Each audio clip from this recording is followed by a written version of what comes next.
Good morning students. मैं Chaudhary Motaram Meel memorial college of education 5NRD Nirvana Suratgarh से class B.Ed second year subject gender school and society. आज की जो हमारी क्लास है उसमें हम यूनिट 3 स्टार्ट करने जा रहे हैं। यूनिट 3 का टॉपिक है विद्यालय में बालिकाएं असहज क्यों महसूस करती हैं। विद्यालय में बालिकाएं असहज क्यों महसूस करती हैं।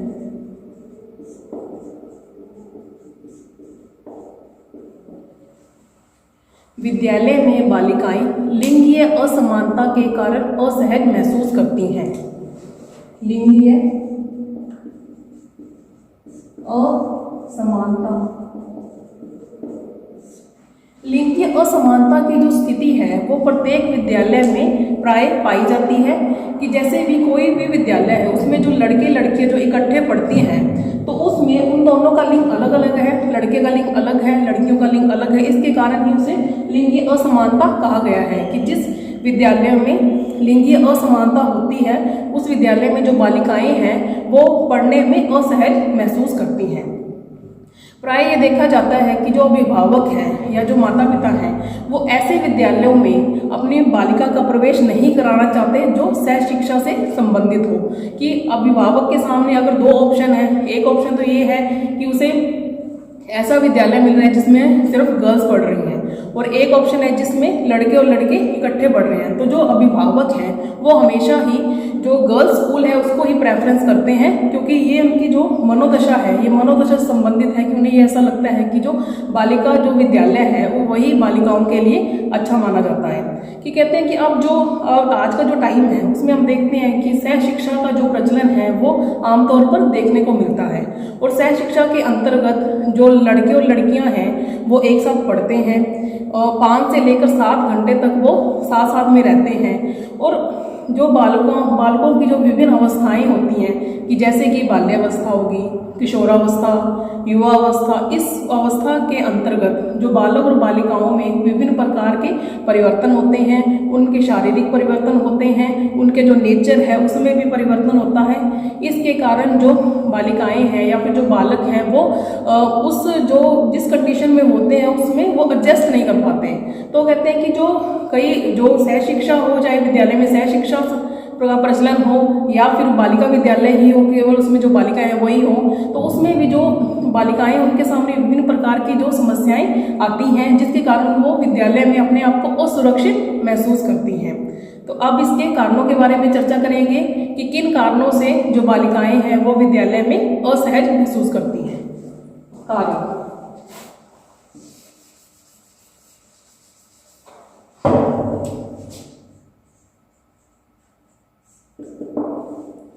अब जो पहला कारण है वो ये है कि जो विद्यालय है उसमें चारदीवारी का अभाव होने के कारण सुरक्षात्मक परेशानी होती है। कि जो विद्यालय है अगर उसमें बाउंड्री नहीं बनी है तो जो बालिकाएं हैं वो अपने आप को असुरक्षित महसूस करती हैं। ये तो हो गया फर्स्ट पॉइंट। आगे जो सेकंड पॉइंट है वो ये है कि जो विद्यालय हैं उसमें महिला शिक्षिकाएं जो हैं उनका अभाव पाया जाता है। इससे जो बालिकाएं हैं वो अपनी व्यक्तिगत जो समस्याएं हैं वो पुरुष अध्यापक के सामने नहीं रख पाती। महिलाओं जो अध्यापक महिलाएं हैं उनका अभाव होने के कारण भी वो अपने आप को असुरक्षित महसूस करते हैं। ठीक है। आगे जो थर्ड नंबर पे पॉइंट है वो ये है कि विद्यालय के आसपास असामाजिक तत्वों का जमाव। कि जैसे कि आमतौर पे अपने देखते हैं कि जो गर्ल्स स्कूल है या फिर जो कोएड स्कूल्स हैं उसके आसपास हमने देखते हैं कि छुट्टी के टाइम हुआ या फिर जिस टाइम स्कूल लग रहा है उस टाइम कई प्रकार के जो असामाजिक तत्व हैं वो हमें दिखाई देते हैं। इसके कारण भी जो बालिकाएं हैं वो अपने आप को विद्यालय में सहज महसूस नहीं कर सकती। आगे जो फोर्थ नंबर पे पॉइंट है वो है अभद्र व्यवहार और गलत आचरण के प्रति जो कहते हैं कि जो गलत आचरण है उसके प्रति जो लोगों की जो इच्छा है ना, वो लोगों की इच्छा ही नहीं होती कि इसको सजा दिलाई जाए। अगर कोई भी किसी के साथ छेड़खानी करता है तो हर कोई बंदा उससे साइड हो जाता है, उसे ये लगता है कि ये तो मेरा मैटर है नहीं, मुझे इसमें इंटरफेयर नहीं करना चाहिए। और नेक्स्ट जो है 5th पॉइंट वो है विद्यालयों में बढ़ती अनुशासनहीनता, कि आजकल हम देखते हैं कि विद्यालयों में जो अनुशासनहीनता है वो बढ़ती जा रही है, कि जैसे कि जो लड़कियां हैं उससे छेड़खानी की जाती है। अगर उसको ये भी डराया जाता है कि अगर उसने किसी भी अध्यापक को कि ये बात बताई तो उसको मार दिया जाएगा, या फिर उसको मतलब उसके साथ अभद्र जो व्यवहार है वो किया जाता है। इसके कारण भी जो बालिकाएं हैं वो विद्यालय में अपने आप को सुरक्षित महसूस नहीं कर पाती हैं। आगे जो 6 नंबर पॉइंट है वो ये है कि जैसे अपने देखते हैं कि आजकल टीवी है, सिनेमा है, इंटरनेट है, इस पे भी अपने देखते हैं कि आजकल कई घटनाएं, इस प्रकार की जो घटनाएं हैं जिसमें अभिवृद्धि हो रही है, तो करके भी जो बालिकाएं हैं वो विद्यालय नहीं जाना चाहती। उन्हें ये लगता है कि हम वहाँ पर सुरक्षित महसूस नहीं करेंगे। आगे जो 7वां पॉइंट है वो ये है कि जो हमारा ये समाज है उसमें लड़कियों के प्रति जो सोच है वो संकुचित सोच है। अगर कई बार तो अपने देखते हैं कि ऐसे कई केसेस हैं जिसमें लड़की की गलती नहीं होती फिर भी उसको सजा दी जाती है। तो कहते हैं कि जो ये समाज है हमारा, जो ये भारतीय समाज है, उसमें जो लड़कियों के प्रति जो सोच है वो संकुचित है, व्यापक सोच नहीं है। आगे जो 8th पॉइंट है वो है व्यावसायिक शिक्षा का अभाव, कि देखा जाता है कि जैसे कि व्यावसायिक शिक्षा का अभाव होता है जिसके कारण जो युवा वर्ग है उनको एक सही डायरेक्शन जो है सही डायरेक्शन उनको नहीं मिल पाती, इसलिए वो गलत कार्यों में लग जाते हैं और गलत व्यवहार करने लगते हैं।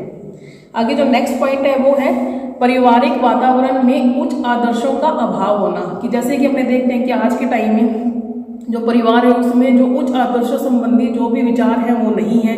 इसके कारण भी उनको पता ही नहीं चलता कि वो सही कर रहे हैं या फिर गलत कर रहे हैं। जो नेक्स्ट पॉइंट है वो है विद्यालयों में पाठ्य सहगामी क्रियाएं तथा पुस्तकालय का अभाव। कहते हैं कि पाठ्य सहगामी क्रियाओं का अभाव होता है, या फिर कई विद्यालय ऐसे होते हैं जिसमें जो लाइब्रेरी है वो नहीं बनी होती है, जिसके कारण जो भी बालिकाएं हैं वो जो स्वस्थ दृष्टिकोण है या स्वस्थ जो विचार है उससे ही रूबरू नहीं हो पाती हैं। तो ये तो हो गए कि कारण की किस वजह से जो बालिकाएं हैं वो विद्यालय में असहज महसूस करती हैं। अब आगे हम बात करते हैं इसके सुझाव के बारे में कि क्या क्या किया जा सकता है कि जिससे जो बालिकाएं हैं वो विद्यालय में अपने आप को सुरक्षित महसूस कर सके। अब है सुझाव।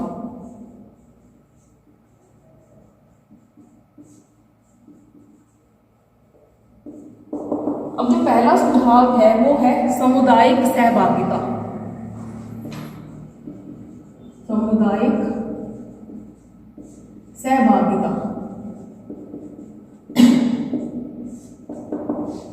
अब कहते हैं कि जो विद्यालय है उसमें एक सुरक्षात्मक वातावरण बनाने के लिए सामुदायिक जो सहभागिता है उसको सुनिश्चित करना चाहिए, जिससे जो बालिकाएं हैं वो विद्यालय के बाहर और विद्यालय के अंदर भी अपने आप को सुरक्षित महसूस कर सके। और जो सामुदायिक सहभागिता है उसको प्राप्त करने के लिए जो हमारे जिस समाज में हम रह रहे हैं उसके जो वरिष्ठ नागरिक हैं या फिर जो युवा पीढ़ी के जो नागरिक हैं उन्हें विद्यालय में जो भी कार्यक्रम होते हैं उसमें उन्हें आमंत्रित किया जाए। और जैसे विद्यालय में कोई भी समस्या है या फिर विद्यालय में बालिकाओं की सुरक्षा संबंधी कोई भी समस्या है तो उसके लिए एडवाइस लिया जा सकता है, सलाह मशवरा किया जा सकता है, ताकि जो विद्यालय है उसमें एक सुरक्षित वातावरण तैयार किया जा सके। आगे जो नेक्स्ट पॉइंट है वो है लोकतांत्रिक मूल्य। सेकंड नंबर पे लोकतांत्रिक मूल्य। अब कहते हैं कि जो विद्यालय है वो लोकतांत्रिक मूल्य और जो उच्च आदर्श है उसकी प्रतिमूर्ति होनी चाहिए। कि जैसे कि विद्यालय में अगर उच्च आदर्शों से संबंधित व्यवहार किया जाएगा तो क्या जो बालिकाएं हैं वो अपने आप को सुरक्षित महसूस कर सकेंगी, विद्यालय में सहज हो सकेंगी। कि जैसे कि विद्यालय की कोई भी प्रवेश प्रक्रिया है या फिर उसका परीक्षा पद्धति है, शिक्षण प्रक्रिया है या फिर जो पाठ्यक्रम सहगामी क्रिया उसमें जो बालक और बालिकाओं दोनों को समान रूप से उनको कार्यभार देना चाहिए। ये नहीं सोचना चाहिए कि अगर लड़की है तो ये कार्य वो नहीं कर सकती, या जो लड़के हैं वो ये कार्य जो कार्य है वो कर सकते हैं और जो वो दूसरा कार्य नहीं कर सकते। इस प्रकार की जो सोच है, इस प्रकार की जो नकारात्मक सोच है वो ना रखी जाए। और इसलिए कहा जाता है कि जो विद्यालय है उसमें लोकतांत्रिक जो मूल्य है उसकी एक झलक हमें देखने को मिलनी चाहिए। आगे जो थर्ड पॉइंट है वो है जागरूकता कार्यक्रम। थर्ड नंबर पे है जागरूकता कार्यक्रम। अब इसमें ये कहा गया है कि विद्यालय में जब अपने सुरक्षात्मक जो वातावरण है वो उसका निर्माण करना चाह रहे हैं, तो हमें जो जागरूकता के जो कार्यक्रम है, जागरूकता संबंधी जो भी कार्यक्रम है उसका संचालन करना चाहिए।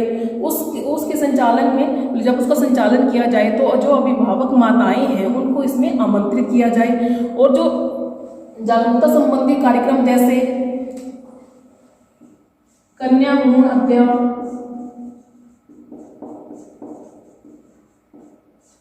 महिलाओं के अधिकार,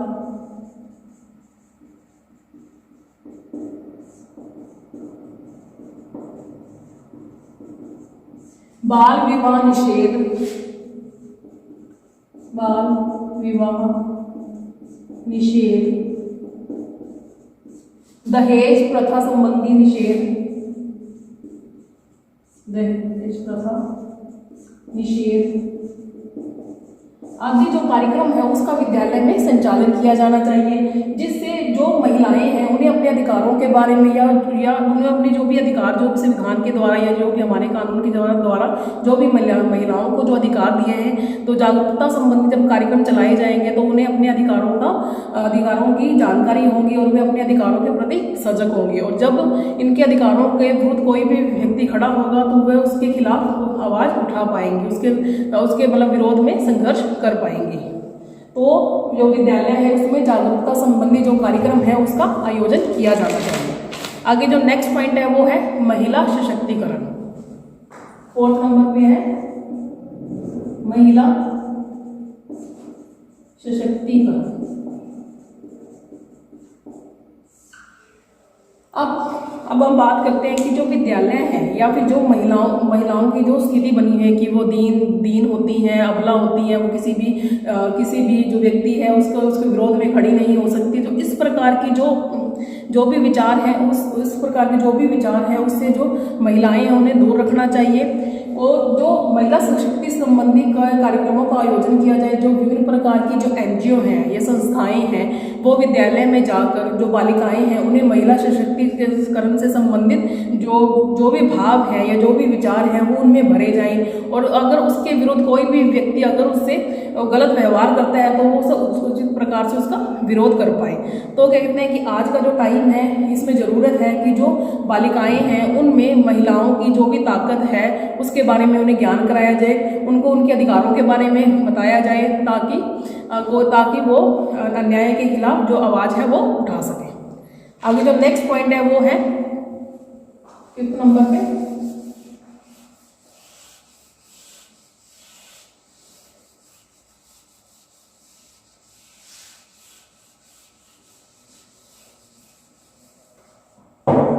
शिक्षकों में जिम्मेदार व्यक्तियों में नैतिकता बोध का विस्तार। शिक्षकों तथा जिम्मेदार व्यक्तियों में नैतिकता का विस्तार।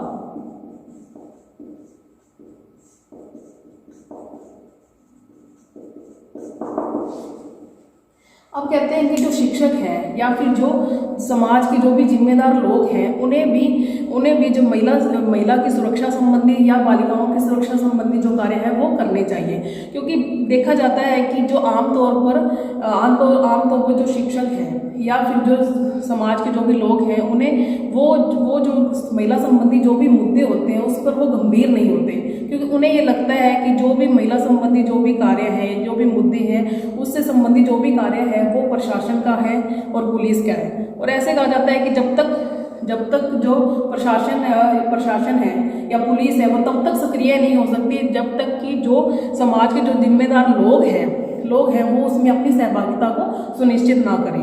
तब तक कहते हैं कि जो आज का टाइम जो है उसमें जो भी अब शिक्षक है या जो भी व्यक्ति है समाज उसमें नैतिकता का विस्तार किया जाए। उन्हें ये लगे कि अगर कोई कहीं भी विद्यालय में कहीं भी गलत कार्य हो रहा है या फिर गलत व्यवहार हो रहा है तो वो हमेशा उसके विरोध में खड़े रहें।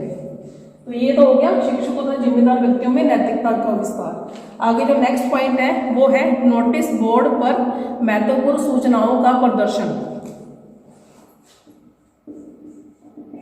नोटिस बोर्ड पर महत्वपूर्ण सूचनाओं का प्रदर्शन। अब कहते हैं कि जो विद्यालय में जो नोटिस बोर्ड है उस पर जो महिलाओं के अधिकारों से संबंधित जो सूचनाएं हैं उसको दिखाना चाहिए कि जो महिलाएं हैं उसके साथ कोई भी भाषाई दुर्व्यवहार हो रहा है या शारीरिक रूप से उससे दुर्व्यवहार होता है तो उससे संबंधित जो सजा है, जो हमारे कानून में सजा बताई गई है, उसका जो विवरण है वो नोटिस बोर्ड पर लिखा जाए।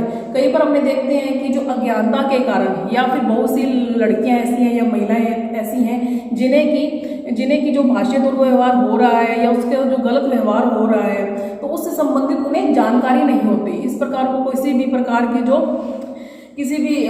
प्रकार की जो शिकायत है वो नहीं कर पाती क्योंकि उसे ज्ञान ही नहीं होता। जब तक उसे ज्ञान नहीं होगा तब तक वो कैसे करेंगे। तो इसके लिए कहा गया है कि जो विद्यालय है उसमें जो बोर्ड है एक बॉक्स बनाना चाहिए और बॉक्स टांग देना चाहिए। उसमें कोई भी लड़की है अगर वो अपनी जो शिकायत है वो उसमें लिख कर डाल सके क्योंकि वो मतलब सामने नहीं आना चाहती, इसलिए वो ऐसा बॉक्स बनाया जाए स्कूल के अंदर जिसमें जो भी बालिकाएं हैं वो अपनी व्यक्तिगत समस्या से संबंधित अगर कोई भी विचार है या कोई भी शिकायत है वो उसमें डाल सके जिस पर आगे कार्रवाई की जा सके।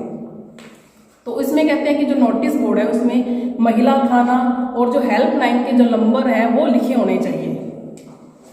महिला थाना और जो हेल्पलाइन नंबर होते हैं वो भी लिखे होने चाहिए जिससे कि जो लड़कियां हैं अगर उनके किसी भी प्रकार का दुर्व्यवहार हो रहा है तो वो इन जो हेल्पलाइन या महिला थाने में रिपोर्ट कर सके कि हमारे साथ इस प्रकार का जो दुर्व्यवहार है वो हो रहा है। आगे जो नेक्स्ट पॉइंट है वो है शिक्षक अभिभावक निकटता। 7 नंबर पे शिक्षक अभिभावक निकटता। अब इसमें कहा गया है कि जो विद्यालय है उसमें समय समय पर जो शिक्षक अभिभावक संघ और शिक्षक अभिभावक जो मीटिंग है उसका आयोजन किया जाना चाहिए और जो अभिभावक जो उसमें आ रहे हैं उन्हें अपने बच्चों की जो उन्नति है या उसके लिए क्या क्या जो काम है वो अच्छे मतलब कहाँ पर मतलब वो कौन से कार्यक्रम है जिसमें वो भाग ले सकती है, कैसे वो आगे बढ़ सकती है, इस प्रकार का जो भी बात है वो की जाए। इस प्रकार जो विद्यालय है उसमें शिक्षा अभिभावक संबंधी जो भी मीटिंग है वो उसका समय समय पर उसका आयोजन किया जाना चाहिए। आगे जो नेक्स्ट पॉइंट है वो है बालिकाओं की परेशानियों को समझना। नेक्स्ट है बालिकाओं की परेशानियों को समझना।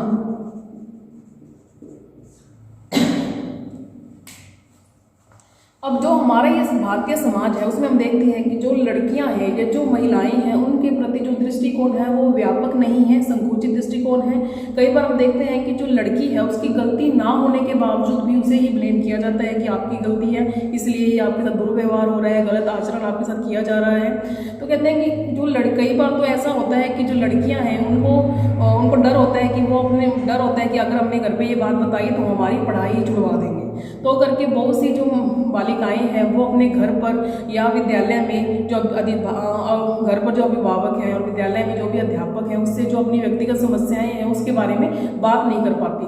तो कहते हैं कि जो विद्यालय का जो भी वातावरण है उसको इतना खुला होना चाहिए, इतना ओपन होना चाहिए कि अगर लड़की के साथ छेड़खानी हो रही है या उसके साथ गलत व्यवहार किया जा रहा है तो वो उसके संबंध में अपने जो अभिभावक हैं या फिर जो अपने विद्यालय में जो भी अध्यापक है उससे इस बारे में बातचीत कर सके। तो कहते हैं कि कई बार कि इसी कारण बोला जाता है कि जो विद्यालय है उसमें जब वातावरण एक सुरक्षात्मक वातावरण का निर्माण करना है तो जो बालिकाओं की जो व्यक्तिगत जो परेशानी है उसको भी समझना चाहिए। आगे जो नेक्स्ट पॉइंट है 9 नंबर पे वो है प्रोत्साहन।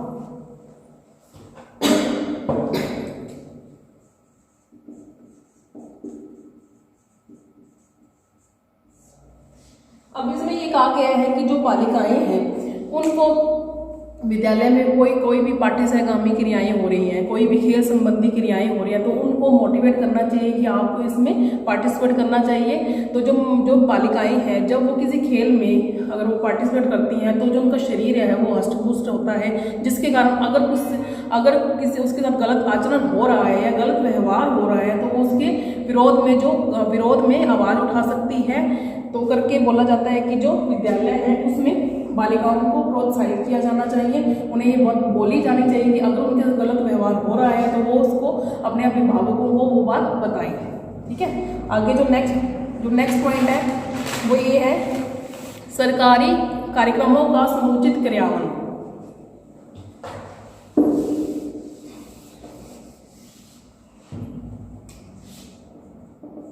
सरकारी कार्यक्रमों का समुचित क्रियान्वयन।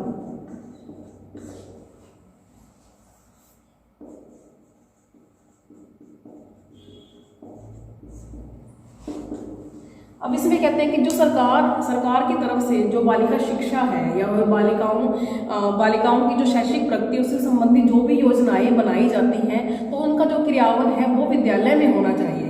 अगर वो विद्यालय में होगा तो जिन बालिकाओं की इसकी आवश्यकता है कि जैसे अपने देखते हैं कि जो बालिकाएं गरीब होती हैं उनको जो भी आवश्यकताएं हैं या फिर जब सरकार की तरफ जो भी योजनाएं बनाई जा रही है उसका क्रियान्वयन अगर विद्यालय में होता है तो जो बालिकाएं हैं उनको इसके संबंध में ज्ञान प्राप्त होगा, तो वो भी जो सरकार की जो भी योजनाएं हैं उसका लाभ उठा सकेंगे।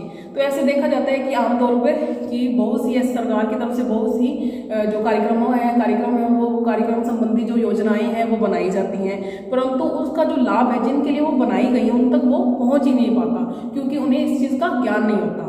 तो बोला गया है जो विद्यालय है उसमें जो भी सरकार के द्वारा जो भी योजनाएं बनाई जाती हैं उनका जो क्रियान्वयन है वो विद्यालय में किया जाए ताकि जो प्रत्येक बालिका उसको जो भी इसका लाभ वो प्राप्त कर सके, जो भी सरकारी योजनाएं बनाई गई हैं। ओके स्टूडेंट, अब ये टॉपिक था वो कंप्लीट हो चुका है। Okay student, have a nice day, thank you.